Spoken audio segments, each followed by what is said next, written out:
विभिन्न जगार नूतन काम शिलान्यास कले बीरमहाराजपुर विधायक इंजीनियर रघुनाथ जगदला।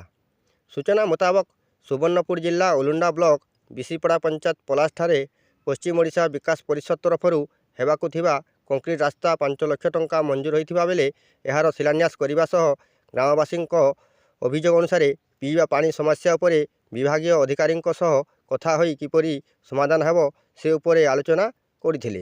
लोकंकर सह अनेक समस्या उपरे मध्य आलोचना करथिले। सेहीपरि जालोई ग्राम रे थिबा पश्चिम ओडिशा विकास परिषद तरफ जालोई नारायणी मंदिर ठारू माहेश्वरी मंदिर पर्यंत रास्ता कंक्रीटकरण निमंते 5 लाख टंका मंजूर होइथिबा बेले बीरमहाराजपुर विधायक करकमल एहार शिलान्यास करा जायथिला। एहा परे मान्यवर विधायक जालोई धान मंडी परिदर्शन करने सहित चाषी मानक विभिन्न समस्या और समाधान निर्मित आलोचना करिथिबा बेले महदा ग्राम पंचायत अंतर्गत टिकुटा ग्राम रे पश्चिम ओडिशा विकास परिषद तरफ 3 लाख टंकार कल्चराल मंडपर शिलान्यास करथिले।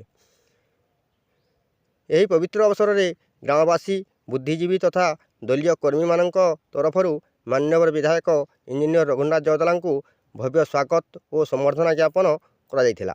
एही कार्यक्रम मानकरे वरिष्ठ तथा समस्त बीजेपी कर्मी तथा अंचलवासी उपस्थित थिले।